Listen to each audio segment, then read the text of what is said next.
In triangle A B C right angled at B, तो ये हमें एक ट्रायंगल दी गई है ए बी सी, और इसमें जो बी पॉइंट है, बी वर्टेक्स जो है, इसके ऊपर जो एंगल है वो 90 डिग्री का है। ठीक है, ये राइट एंगल है।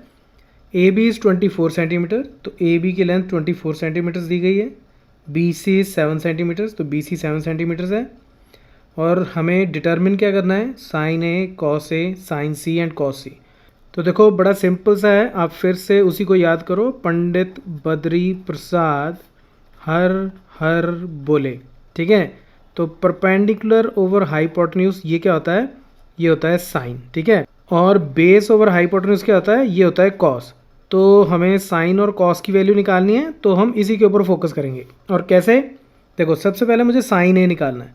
अब एंगल ए ये वाला है। ठीक है, तो अगर मैं अब इस ट्रायंगल को ऐसे देखूं, तो जिस एंगल के बारे में बात हो रही होती है उसके सामने वाली साइड परपेंडिकुलर होती है। तो यानी कि इस केस में जब मैं इस एंगल के लिए साइन ए निकालने जाऊंगा, जब साइन ए निकालूंगा तो perpendicular over hypotenuse, perpendicular over hypotenuse का मतलब क्या है कि परपेंडिकुलर क्या हो जाएगा, इस एंगल के सामने वाली साइड यानी कि B C divided by hypotenuse. तो हाइपोटेन्यूज तो 90 डिग्री के सामने वाली साइड ही होती है, तो वो हो गया ए सी।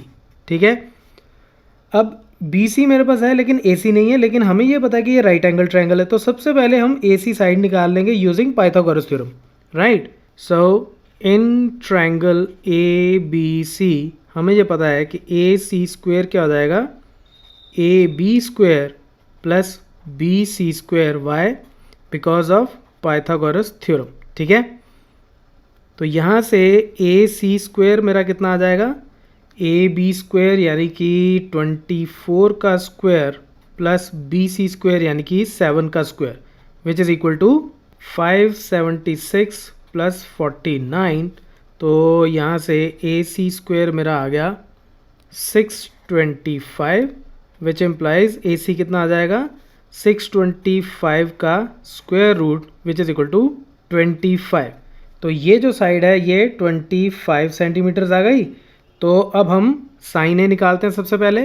तो अब साइन ए हमें पता है कि साइन ए कितना है, परपेंडिकुलर ओवर हाइपोटेन्यूज यानी कि बी सी ओवर ए सी। बी सी कितना है 7 और ए सी कितना है 25, तो ये इतना आ गया। अब हम कॉस ए निकाल लेते हैं, कॉस ए। तो कॉस के लिए मैंने आपको बताया कॉस क्या होता है, बेस ओवर हाइपोटेन्यूज। तो जिस एंगल की बात हो रही है उसके साथ वाली साइड जो है वो बेस हो जाती है। ठीक है, और सामने वाली साइड ये मैंने आपको बताया था कि ये परपेंडिकुलर होगी, तो ये साइड बेस हो गई। तो यानी कि बेस ओवर हाइपोटेन्यूज का मतलब क्या हो गया, कॉस ए हो गया, ये बेस ओवर हाइपोटेन्यूज ए सी। तो ए बी कितना है 24 और ए सी कितना है 25, तो ये कॉस ए की वैल्यू आ गई। अब बात करते हैं साइन सी और कॉस सी की। देखो जब मैं साइन सी की बात करूँगा तो इसका मतलब ये है, मैं अब इस एंगल के बारे में बात कर रहा हूँ। तो जब मैं इस एंगल के बारे में बात करूँगा तो मुझे इसके सामने वाली साइड को परपेंडिकुलर लेना पड़ेगा। तो अब ये वाली साइड परपेंडिकुलर हो जाएगी और इसके साथ वाली साइड जो है ये साइड बेस हो जाएगी। हाइपोटेन्यूज में कोई फ़र्क नहीं पड़ेगा। ठीक है, तो इसका मतलब अब अगर मैं साइन सी निकालूँ तो वो भी परपेंडिकुलर ओवर हाइपोटेन्यूज, लेकिन अब परपेंडिकुलर क्या हो जाएगा, परपेंडिकुलर हो गया ए बी और हाइपोटेन्यूज वही है ए सी। तो ये कितना हो गया 24/25। और जब मैं कॉस सी निकालने जाऊंगा वो हो जाएगा बेस ओवर हाइपोटेन्यूज। तो बेस अब एंगल के साथ वाली साइड यानी कि बी सी ओवर हाइपोटेन्यूज यानी कि ए सी। तो ये कितना आ जाएगा मेरा 7/25 इज़ द आंसर। अब हम अगला क्वेश्चन सॉल्व करते हैं। अब ये भी बड़ा सिंपल सा क्वेश्चन है, हमें ये फिगर दी गई है और हमें फाइंड करना है tan p minus cot R. तो tan p, देखो tan क्या होता है, tan होता है परपेंडिकुलर ओवर बेस। ठीक है, ये होता है tan, और कॉट जो है वो इसका उल्टा होता है, यानी कि वो होता है बेस ओवर परपेंडिकुलर। तो उसके बारे में बात करते हैं। सबसे पहले हम ये बात करते हैं कि tan हम निकालेंगे कैसे।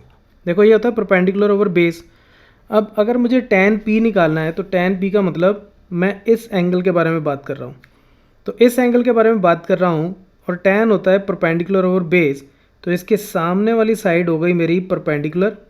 ठीक है, और इसके साथ वाली साइड ये हो गई बेस।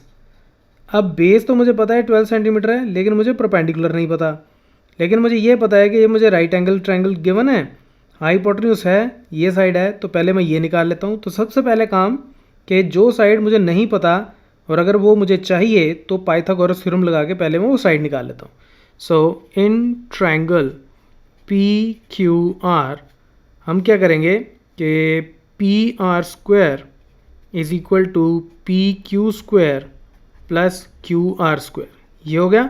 विच इम्प्लाइज पी आर स्क्वायर मतलब 13 का square is equal to P Q square मतलब 12 का स्क्वायर प्लस क्यू आर मुझे चाहिए तो क्यू आर का स्क्वायर ऐसे ही रह गया। This implies Q R square कितना हो गया, 13 का स्क्वायर 169, इसका square 144 which is equal to 25, which implies Q R मेरा कितना आ गया 25 का square root, which implies Q R is equal to 5 centimetres. तो क्यू आर निकल आई 5 सेंटीमीटर्स, ये 5 सेंटीमीटर्स आ गई मेरे पास। तो अब मुझे tan p निकालना है पहले, ठीक है। मैं थोड़ा सेग्रीगेट करके अलग अलग करके कर रहा हूँ, आप इकट्ठा भी कर सकते हो, मैं सिर्फ समझाने के पॉइंट ऑफ व्यू से अलग अलग कर रहा हूँ। tan p का मतलब क्या है, परपेंडिकुलर ओवर बेस, ठीक है। और p के लिए परपेंडिकुलर ये है Q R divided by base ये है क्यू पी, तो ये कितना हो जाएगा 5/12, ये हो गया tan p। अब बात करते हैं cot r की। cot r देखो, अब tan का इन्वर्स जो होता है वो cot होता है, ठीक है। cot जो होता है, अगर मुझे cot r फाइंड आउट करना है तो वो क्या हो जाएगा 1/tan r, ठीक है। और tan हमें पता है कि परपेंडिकुलर ओवर बेस होता है, तो फिर cot क्या हो जाएगा, cot हो जाएगा बेस ओवर परपेंडिकुलर। लेकिन अब बेस कौन सा होगा, अब मैं इस एंगल की बात कर रहा हूँ r एंगल की, ठीक है। जब मैं इस एंगल की बात करूँगा तो इस केस में इसके सामने वाली साइड, ये साइड जो है ये अब परपेंडिकुलर हो जाएगी और इसके साथ वाली साइड ये जो है ये अब मेरा बेस हो जाएगी, ठीक है।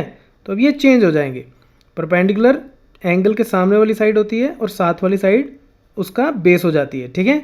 और जो टेढ़ी वाली लाइन वो तो हाइपोटेन्यूज रहेगी ही रहेगी।